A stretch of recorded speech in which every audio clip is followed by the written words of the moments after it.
सुप्रभात मेरे छात्रों, कैसे हैं आप सभी। चलिए, घर में रहिए, सुरक्षित रहिए। आज इस वीडियो में मैं बात करूंगा क्लास 10th के हिंदी व्याकरण के वाक्य के आधार पर जो हम लोगों ने अध्ययन किया था। रचना के आधार पर वाक्य के 3 भेद, सरल वाक्य, संयुक्त वाक्य और मिश्र वाक्य। तो हम लोगों ने उसका परिभाषा देखा था, उसका उदाहरण देखा था। और आज हम लोगों के सामने यह प्रश्न है कि वाक्य निर्धारण से संबंधित प्रश्न, कि अगर आपके पास कुछ उदाहरण दिए जाएं और आपसे यह कहा जाए कि आप पहचानिए कि दिया गया उदाहरण किस वाक्य का है, तो इसके लिए हमें क्या करना होगा।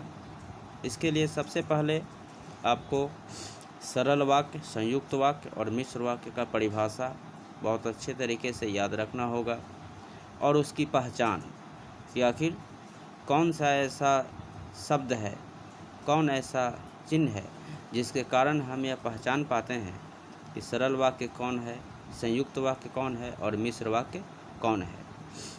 हमने प्रीवियस वीडियो में उसके बारे में बता चुका है। अब हम लोग देखते हैं कि आखिर हमारे सामने में प्रश्न क्या है। तो देखिए, इस वीडियो में आपको 25 प्रश्न का एक सेट दिया जा रहा है। इस सेट को आपको हल करना है, बनाना है और अपने आप को जांचना है कि मेरे द्वारा बताए गए रचना के आधार पर वाक्य के 3 भेद, परिभाषा सहित, उदाहरण सहित आप लोगों ने उसे कितनी अच्छी तरीके से अध्ययन किया है, कितना आपको याद है, कितना प्रश्न आपसे बन सकता है। आप अपने आप को जांचिए, ठीक है। मैं इसके नेक्स्ट वीडियो में इसका उत्तर भी दूंगा। मतलब यह जो 25 सेट का क्वेश्चन प्रश्न सेट है, मैं इसका उत्तर सीरियल नंबर से क्रमागत दे दूंगा। मगर उसके पहले आप लोग को भी यह खुद बनाना होगा। मैं जो वीडियो बनाऊंगा उस वीडियो में, मतलब इसके आगे वाले वीडियो में, आप अपने बनाए गए उत्तर से मेरे बनाए गए उत्तर को मैच कर लीजिएगा, ठीक है। कि आखिर कितना गलत हो रहा है, या हो सकता है आप लोग का सब सही हो, ठीक है। चलिए देखते हैं। पहला है, ध्यान दीजिए प्रश्न को, कि नीचे दिए गए वाक्यों के केवल नाम लिखें। याद रखिए, केवल नाम लिखना है, कुछ नहीं करना है, परिवर्तन नहीं करना है, रूपांतरण नहीं करना है। आपको सिर्फ इस उदाहरण में किस उदाहरण का है, किस वाक्य का है यह उदाहरण है, सिर्फ उसका नाम बगल में लिखना है। जैसे मैं सिर्फ एक बता देता हूँ, जैसे बालक रो रो कर चुप हो गया, यह सरल वाक्य का उदाहरण है। आपको इसके बगल में सिर्फ सरल वाक्य लिखना है और कुछ नहीं, क्योंकि पहला स्टेज में है वाक्य को पहचानना और दूसरा स्टेज में है वाक्य का रूपांतरण। तब जाकर वाक्य चैप्टर हम लोगों का पूर्ण रूप से समाप्त होता है, क्योंकि यह बहुत ही महत्वपूर्ण प्रश्न है, बहुत ही महत्वपूर्ण अध्याय है। देखिए, पहला, बालक रो रो कर चुप हो गया, यह तो मैं बता चुका हूँ सरल वाक्य है। तो आपके पास अब 24 प्रश्न ही बच गए। 2 नंबर है, तुम्हारे बाहर जाते ही वह सो गया। तुम्हारे बाहर जाते ही वह सो गया। आपको पहचानने का एक तरीका बता देते हैं कि अगर आपको पहचान याद होगा, सरल वाक्य, संयुक्त वाक्य, मिश्र वाक्य का जो मैंने पहचान लिखवाया था, उस पहचान को बस याद कीजिए और आपको यह बहुत जल्दी और बहुत आसानी तरीके से यह बन जाएगा। दूसरा देखिए, सुषमा बीमार है इसलिए स्कूल नहीं गई। तीसरा, यह वही बच्चा है जिसे बैल ने मारा था। आपने कठिन परिश्रम किया और सफल हो गए।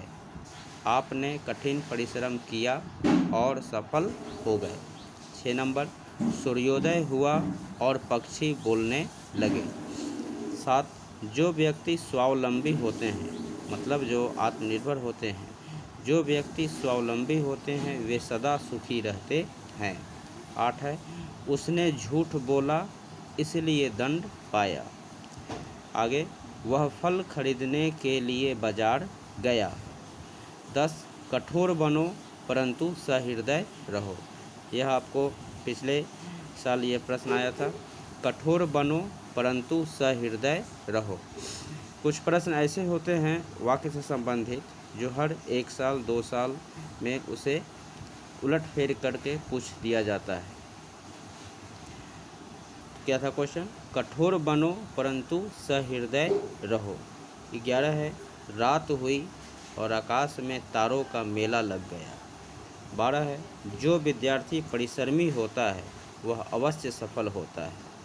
जो विद्यार्थी परिश्रमी होता है वह अवश्य सफल होता है। आगे, रोगी को दवाई पीते ही उल्टी हो गई। आगे है, वह मुझसे कहता है कि आओ। 15 है, जो व्यक्ति धनी है वह हर चीज़ खरीद सकता है। नेक्स्ट, उसने कहा कि मैं परिश्रमी हूँ। यदि आप उससे मिलना चाहते हैं तो द्वार पर प्रतीक्षा करें। सूर्योदय होने पर पक्षी बोलने लगे। आगे है, परिश्रमी व्यक्ति अवश्य सफल होता है।